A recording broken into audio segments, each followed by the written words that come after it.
ဒါကိုဘယ်လိုမျိုးစိုက်မလဲပေါ့နော်ဒီလိုမျိုးလေးကိုစိုက်ပါမယ်ဒီမျိုးချိုးရပါမယ်ရှင်ပဒိန်မနိုင်ဒီမျိုးချိုးပြီးတော့ထည့်ဆိုင်ရမှာဖြစ်ပါတယ်ဒါကငါပေါ့နော်ဒီမျိုးဆိုတကျွင်းချင်းစီထည့်လို့ရတယ်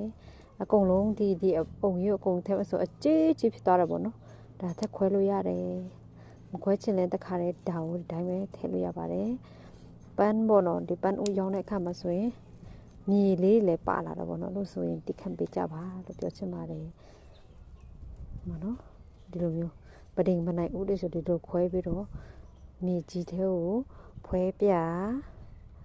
နွားချီတို့မြေအောင်စေးတို့မြေခံတို့ထည့်ပေးပြီးဆိုင်မယ်ဆိုရင်အဆင်ပြေပါတယ်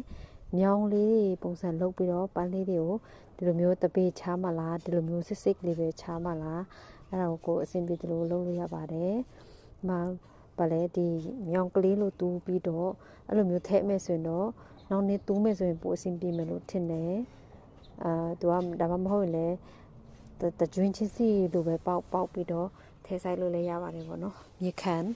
နောက်စားတစ်ခုထည့်ရမယ်နောက်တစ်ခုနွားချီတွေထည့်ရမယ်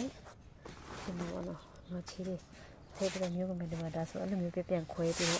တော့လိုရမှာဖြစ်ပါတယ်ရှင်ဒါကိုပြန်ခွဲရမှာနော်ဒါဆိုအများကြီးဖြစ်လာမှာနောက်ကျတော့မှအိုးနဲ့ပဲထည့်ဆိုင်ဂျိုးထုပ်နဲ့ပဲထည့်ဆိုင်အယောင်စုံလေးတွေရောပြီးထည့်ဆိုင်လို့လေရန်ကိုလာဒါပဲဖြစ်ပါတယ်ရှင်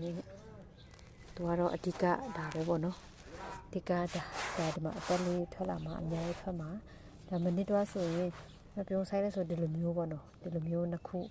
သုံးခုအဲ့လိုထည့်လိုက်တဲ့အခါမှာဆိုရင်ဒီနေ့ကဒီလိုဖြစ်လာတယ်အရန်စိတ်တယ်အဲ့လောက်ကြောင့်ဒီနေ့မပြုံးဆိုရင်ဒီလိုမျိုးတစ်ခုပဲထည့်တော့မယ်လို့စဉ်းစားထားတယ်အရန်စိတ်တယ်ဆိုရင်လေဘယ်လိုပြောမှာအပင်လေးတွေသေးကုန်တယ်ကွယ်နော်အားလုံးပဲအဆင်ပြေကြပါစေမဆိုရင်ပန်းဦးလေးတွေပို့မြေလေးခါပေးနေပါလေရှင်ပဒိန်ကိုခရမ်းရောင်ဗေဒာရောင်အဖြူပေါ့နော်